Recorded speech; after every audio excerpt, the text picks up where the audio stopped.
রাজশাহী। এখন শুনবেন স্থানীয় বাংলা সংবাদ। আসসালামু আলাইকুম। আজ বুধবার ৬ কার্তিক ১৯২৯ রবিউস্থানি ২২ অক্টোবর। বাংলাদেশ বেতার রাজশাহী। স্থানীয় সংবাদ পড়ছি উম্মে সালমা। রাজশাহী বিশ্ববিদ্যালয়ের দ্বাদশ সমাবর্তন আগামী ১৭ ডিসেম্বর বিশ্ববিদ্যালয়ের কেন্দ্রীয় খেলার মাঠে অনুষ্ঠিত হবে। গতকাল বিশ্ববিদ্যালয়ের জনসংযোগ দপ্তরের প্রশাসক অধ্যাপক ড মোহাম্মদ আক্তার হোসেন মজুমদার বিষয়টি নিশ্চিত করেছেন। তিনি বলেন, সমাবর্তনে যোগদানের জন্য নতুন করে আর কেউ রেজিস্ট্রেশন করতে পারবেন না। তিনি বলেন, অনুষ্ঠানের প্রধান অতিথি কিংবা সমাবর্তন গেস্টকে কে থাকবেন তা এখনও চূড়ান্ত হয়নি। খুব দ্রুত এসব চূড়ান্ত করে বিস্তারিত জানানো হবে। উল্লেখ্য, গত ১৭ ফেব্রুয়ারি দ্বাদশ সমাবর্তনের তারিখ নির্ধারিত ছিল, তবে অনিবার্য কারণবশত সে তারিখ পেছানো হয়। তিস্তা নদী প্রকল্প বাস্তবায়ন এবং নদীর পানির ন্যায্য হিস্যার দাবিতে রাজশাহী বিশ্ববিদ্যালয়ে গণজমায়েত ও সাংস্কৃতিক আন্দোলন কর্মসূচি পালন করেছে শিক্ষার্থীরা।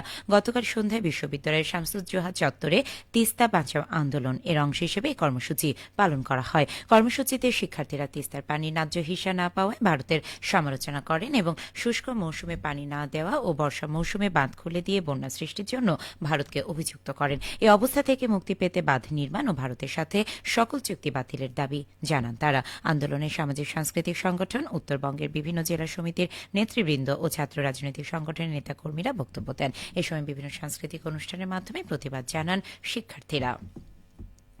টাইফয়েড টিকাদান কার্যক্রম সফল করতে নাটোর জেলা তথ্য অফিসের আয়োজনে জনসচেতনতামূলক নারী সমাবেশ অনুষ্ঠিত হয়েছে।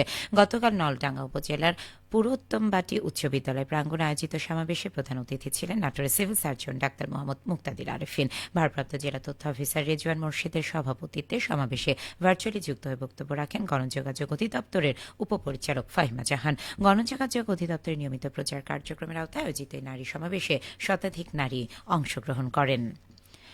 পাবনা বিজ্ঞান ও প্রযুক্তি বিশ্ববিদ্যালয় ক্যাম্পাস সবুজায়নের লক্ষ্যে বৃক্ষরোপণ কর্মসূচির উদ্বোধন করা হয়েছে। গতকাল বিশ্ববিদ্যালয় লাইব্রেরি ভবনের ভার্চুয়াল কক্ষে এ উপলক্ষে এক আলোচনা সভা অনুষ্ঠিত হয়। পরে পূবালী ব্যাংক পিএলসির সৌজন্যে ক্যাম্পাস জুড়ে 450 গাছের চারা রোপণের কর্মসূচির উদ্বোধন করা হয়। পূবালী ব্যাংকের পাবনা শাখার প্রধান মোহাম্মদ সাজ্জাদ হোসেনের সভাপতিত্বে এতে প্রধান অতিথি থেকে এর উদ্বোধন করেন বিশ্ববিদ্যালয়ের উপাচার্য অধ্যাপক ড মোহাম্মদ নজরুল ইসলাম। এ সময় ব্যাংকের রাজশাহী আঞ্চলিক কার্যালয়ের অঞ্চল প্রধান এবং মহাব্যবস্থাপক মোহাম্মদ সাজিদুর রহমান বিশেষ অতিথি হিসেবে উপস্থিত ছিলেন। উৎসবমুখর পরিবেশে বগুড়া বিট মডেল স্কুল অ্যান্ড কলেজে দিনব্যাপী বিজ্ঞান মেলা অনুষ্ঠিত হয়েছে। গতকাল মেলার উদ্বোধন করেন বগুড়া জেলা শিক্ষা অফিসার রমজান আলী আকন্দ। অনুষ্ঠানে সভাপতিত্ব করেন প্রতিষ্ঠানের প্রতিষ্ঠাতা অধ্যক্ষ প্রকৌশলী শাহাবুদ্দিন সৈকত। এ সময় বিশেষ অতিথি ছিলেন বগুড়া প্রেস ক্লাবের সভাপতি রেজাউল হাসান রানু ও সাধারণ সম্পাদক কালাম আজাদ। উদ্বোধনী পর্ব শেষে অতিথিরা প্রথম থেকে দশম শ্রেণীর শিক্ষার্থীদের তৈরি ১15টি বিজ্ঞান প্রজেক্ট পরিদর্শন করেন এবং শিক্ষার্থীদের উদ্ভাবনী চিন্তা ও সৃজনশীলতার প্রশংসা করেন। দিনব্যাপী এই মেলায় শিক্ষার্থী, শিক্ষক, অভিভাবক, স্থানীয় গণ্যমান্য ব্যক্তিদের অংশগ্রহণে এক উৎসবমুখর পরিবেশের সৃষ্টি হয়। চেক প্রত্যাখ্যান মামলায় চাঁপাইনবাবগঞ্জ জেলা বিএনপির সদস্য সচিব রফিকুল ইসলামকে 1 বছর বিনাশ্রম কারাদণ্ড দিয়েছেন আদালত। এছাড়া তাকে 40 লক্ষ টাকা অর্থদণ্ড প্রদান করা হয়। গতকাল চাঁপাইনবাবগঞ্জ যুগ্ম জেলা দায়রা জজ আদালত 1-এর বিচারক আব্দুল বাশির মোহাম্মদ নাহিদুজ্জামান এই রায় ঘোষণা করেন। তবে দণ্ডপ্রাপ্ত আসামি এটিকে মিথ্যা মামলা বলে দাবি করেছেন। রায়ের বিপক্ষে তিনি উচ্চ আদালতে আপিল করবেন। উল্লেখ্য, 2013 সালের 27 মার্চ বিএনপির এই নেতার বিরুদ্ধে চেক ডিজঅনারের মামলা হয়। দীর্ঘ 12 বছর পর আদালত গতকাল এই মামলার রায় ঘোষণা করেন। নওগাঁর ধামইরহাটের শ্যামা পূজা উপলক্ষে গ্রাম বাংলার ঐতিহ্যবাহী পাতা খেলা অনুষ্ঠিত হয়েছে। গতকাল ধামইরহাট কেন্দ্রীয় নির্দয়া কালী মন্দির চত্বর ফুটবল মাঠে অনুষ্ঠানে প্রধান অতিথি ছিলেন উপজেলা পূজা উদযাপন কমিটির সভাপতি মহেশ পাল। এই অনুষ্ঠানের মধ্য দিয়ে বিনোদন, গ্রামীণ খেলাধুলা ও ঐতিহ্যকে তুলে ধরা হয়। পাতা খেলা উপভোগ করতে সেখানে স্থানীয় বাসিন্দা ও আশেপাশের গ্রামগুলো থেকে সকল ধর্ম বর্ণের মানুষ ভিড় করেন। আয়োজকরা বলেন, পাতা খেলা কিছুটা আধ্যাত্মিকতায় মোড়া। তান্ত্রিকরা তাদের তন্ত্রমন্ত্র দিয়ে তুলা রাশি পাতাকে তাদের দিকে টানতে থাকে। যে তান্ত্রিক যত বেশি পাতা টানতে পারে, খেলায় সে বিজয়ী হিসেবে গণ্য হয়। খেলার খবর ফুটবল।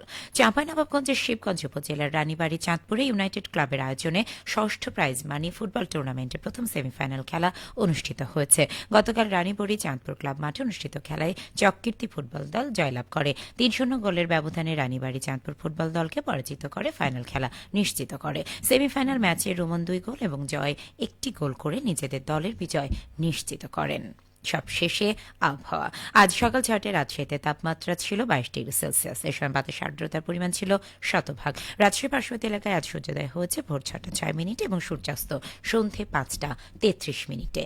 সংবাদ শেষ হলো। আমাদের পরবর্তী স্থানীয় সংবাদ দুপুর 12টা 10 মিনিটে।